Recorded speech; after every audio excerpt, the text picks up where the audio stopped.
Hi guys, in this video we will be discussing about this concept in JavaScript, right? Which is like many people say it is like one of the most difficult concept, very confusing. So through visual diagrams and using through visual diagrams, I will try to explain to you. I hope that I will be able to explain to you what is this, right? So this is a part of my series lesson code, more on concept and zero on jargons. So we will be discussing this in today's video, right? So let's start. So okay, so this is a like a simple function I've created. Some function that is taking two parameters, a comma b, right? And inside it, we are creating another variable c and then returning the variable, right? So very simple function, nothing special is going on here. So let's say I invoke this function. So what happens when you invoke a function, right? So before understanding this, we need to understand. We will briefly touch upon what happens when we invoke a function, right? Like you might know this, but it's good if you if we have a quick look at it, right? So this is my function, right? So this a comma b, what are these? These are the parameters of the function, right? So these are the input doors to the function, right? So you can think of a function as a machine, right? When you use these parentheses, then you start that machine, right? And you through these input doors, you pass some values inside it, right? And through the return function, you get something output of you get something from that machine, right? So you can say function is a machine, right? And in this case, this function has two input doors, right? Two doors. From one door we are passing a, right? And another door from we are passing b, right? And then the output, what we are getting out of this machine, this function is c, right? Very simple function is very simple representation of function, right? Okay, cool. So what happens? So now I have invoked this function using 2 comma 3, right? So what happens? So 2 will go to the first door, 3 will go to the second, go from the second door, right? And then a box will be created with the name A, right? And 2 will be stored inside it. Similarly, another box with B, because we need when we pass values, so we need some kind of boxes, placeholders, right, to store those values so that we can use them, right? So these two variables will be created, right? As soon as we invoke this function, these two variables will be created, A and B, and inside A we will have 2, inside B we will have 3, right? And in the next line, we are creating another variable called C, right? Inside the next line, we are creating another variable called C, right? And inside C, we are putting in the value of 5, right? And in the next line, we are returning C, that is, we are returning the value is inside C. So we will get 5 out of this function, this machine, right? So fairly simple function, nothing special is going on, right? So how this is related to all this? How this keyword is related to all of this? Okay. So these parameters that we declare when we create a function, right? So first of all, we need to understand that we can create a function with 0 parameters, 1, 2, 3, 4, that's up to infinity, right? So a function can have 0 doors, 1 door, 2 door, like n number of doors, right? There is no limit to it. But all of the function will have one output, right? They will have one output. Okay. So in this case, this machine has 2 doors, right? A and B. But inside a function, but in a function, there is also a hidden door as well, right? So whenever we create a function, we create the input param. We define the input parameters, right? We open the doors, right? In this case, I have opened 2 doors, A and B, right? I have opened 2 doors inside this function. That via these 2 doors, I can pass 2 values, right? But whenever we create a function, there is always an invisible door. But whenever we create a function, an invisible door is also created at the same time, right? So this is a very important concept. So now what happens is, I will just wait a minute, shift it down a little bit. Okay.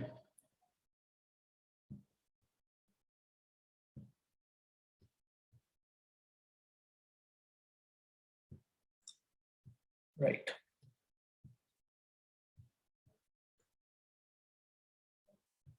Right. So now we have this hidden door as well, right? Now what happens? Like what is the what happens? Like this is the hidden door. Now what do we do with it? So we can pass values from this hidden door as well, right?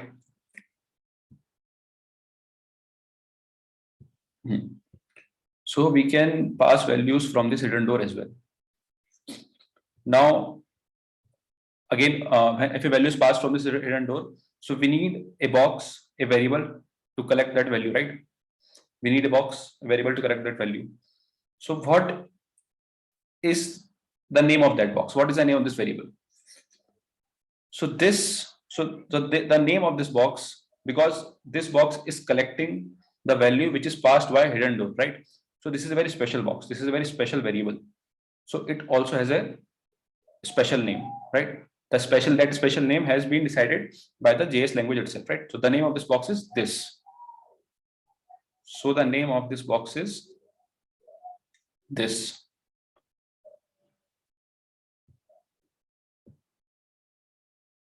So now when I invoke this function, so earlier, when I invoke this function, so we saw that three variables were created, right? A, B, and C. A, B were created because they were the parameters, and C we created ourselves, right?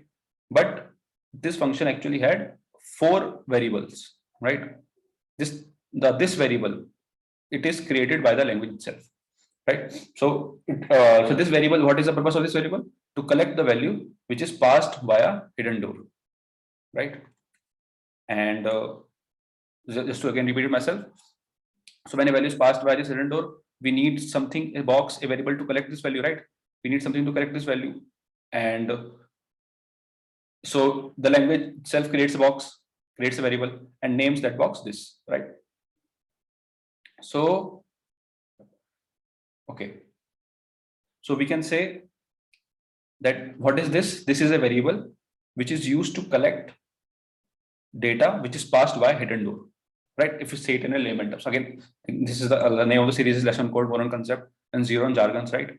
So I will not be using like any of the jargons or that we like usually come across when we understand this, right?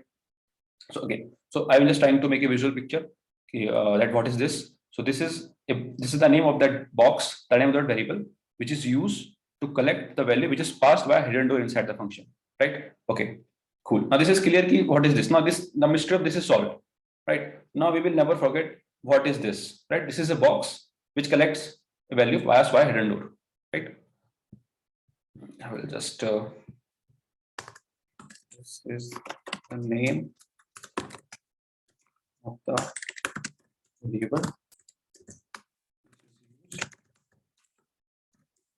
collect passed by a okay. Now this is we have solved the mystery of this. Okay. Now, then our next question is what are the values that we can pass through this hidden door? Okay. So this hidden door has some limitations, right? We cannot pass any value by this hidden door. That is, we can only pass non-primitive data types. Non-primitive data types from this hidden door, right? So we cannot pass number from this hidden door. We cannot pass, sorry for this. We cannot pass number from this hidden door. We cannot pass, let's say, string hi from this hidden door, right? We cannot pass boolean false from this hidden door. We cannot pass null. We cannot pass undefined, right? So we can only pass objects from this hidden door, right? So this hidden door has some limitations, right? We cannot pass these primitive data types, right? We can only pass hidden objects from this hidden door, like array and object, right? Okay, so this hidden door now we will see. So we have covered this. Now the first concept is clear. What is this? Okay. Now our second concept is clear that via this hidden we can only pass object, right? We can only pass object via this hidden door. Okay, cool. Now let's just see this in action first, right? We will just see this in action. So I have just written in this function the same function that I have written that I have shown here. I've written here as well, right? Now I have introduced these breakpoints. Now I will run this function, and we will see the variables that are created inside this function, right? So we can easily see that this function will create 3 variables A, B, and C. Now we will see this 4th variable is also created, right? So I will just start the debugger.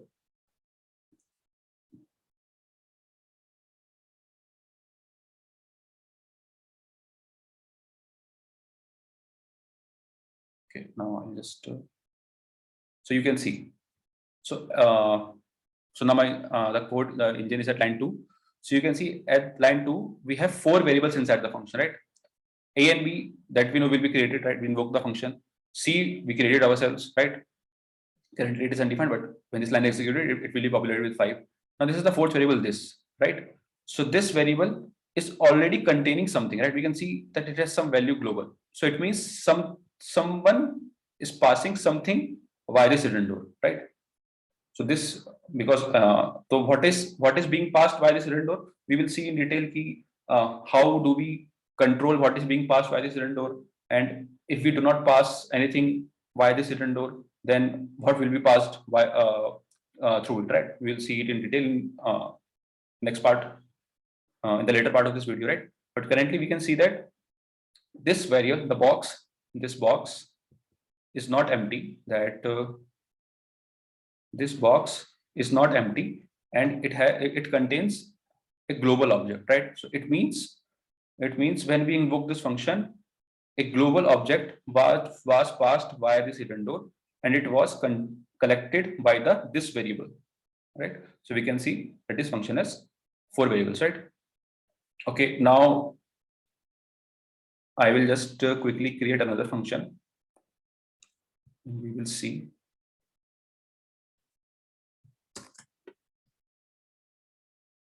So I will just create, let's say I have created another function called add. Now it is a arrow function, right? Const add equal to, right?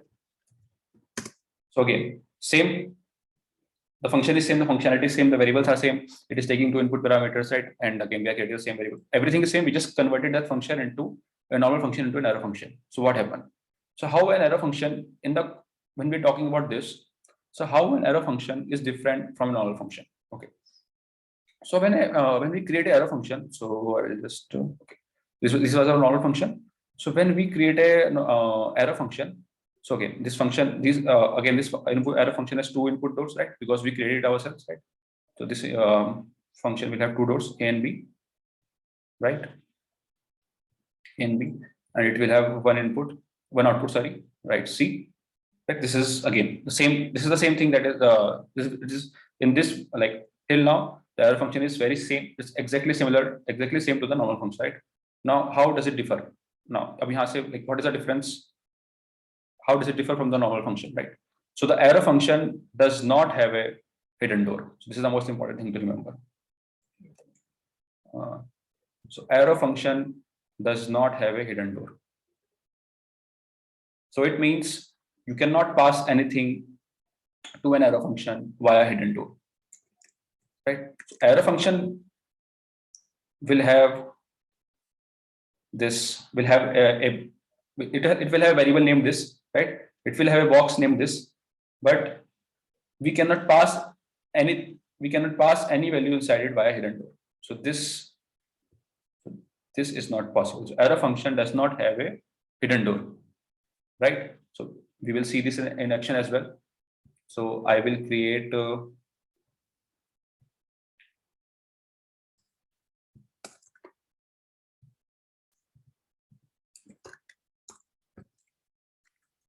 I will convert this just like we discussed in the example. I will convert this. So again, the name of the series is, as I said, lesson code Puran concept, but we have to look at some of the code, right? So that we can see in action.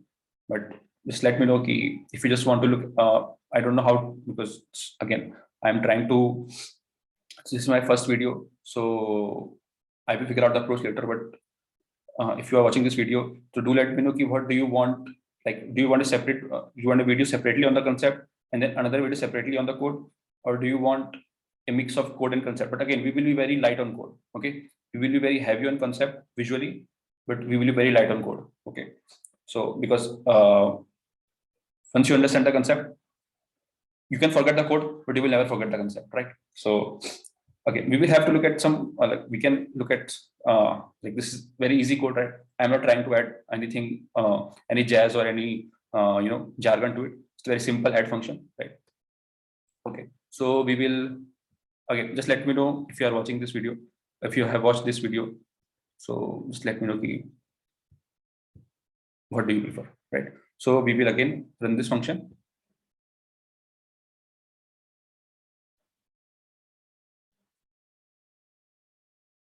Now we are running the arrow function, right? And now inside it. Okay. Okay. So we can see. So I will just run this line as well. Okay. Okay. So these three variables were created, A, B, and C. Ready or set. But this variable, though it is created, but it is undefined, right? When we in the normal function, it was populated with an object that is global object, right? But in this case, this is undefined because as we discussed, an arrow function does not have a hidden door, so you cannot pass you cannot pass a value by it through it, right? So in that case, this variable. So again, if you are not passing, like if a variable is initialized but does not contain any value, so it will have undefined in it, right? So this is what we are seeing here. So this is a variable which is created inside an arrow function, but its value will be undefined because there is no hidden door. But in the normal function, there is a hidden door. So when we invoke that function, so an object was passed through it, which was global object in this case, right? And it was installed inside the this variable, right? Okay. So I guess we, in this very short video, I guess we had a now in this short video, after watching this short video, I guess we must have a pretty good idea, right? That what is this, pretty visual idea, right? What is this? What does it contain? And when this is not applicable, right? Now, in the next video, we will see what are the topics that we will see. How can we pass? So in the first case, we were not passing any value by a hidden door, right? It was as if it was being passed magically, right? But how? But what should I do if I want to pass value by this hidden door, right? I can pass values by these normal doors, right? When I'm saying some 2, 3, so I am passing the values through the door that I have created, right? I have created the door A and B. Now I can pass values through these doors, right? But I have not created this hidden door, right? This hidden door is automatically created. So how can I pass the values through this hidden door, right? This is the question that we will discuss, right? How can we pass the values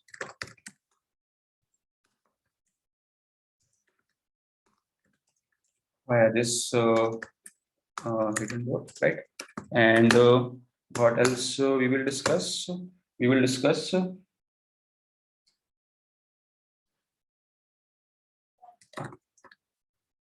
guess what happens when nothing is what is the default behavior, right?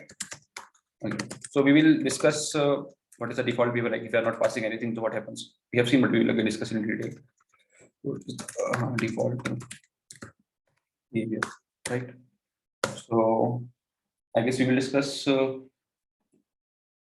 few more points, right, in the next video, and it will make our understanding around this very complete, right? And we will never forget it. Okay, so that's it. That's it in this video. So just let me know if you're watching this video, okay, how was your experience? Like, how did you find it? Was it insightful, or have you seen this somewhere else, or I'm repeating the same concept that you have read somewhere on the internet, or is it a new approach?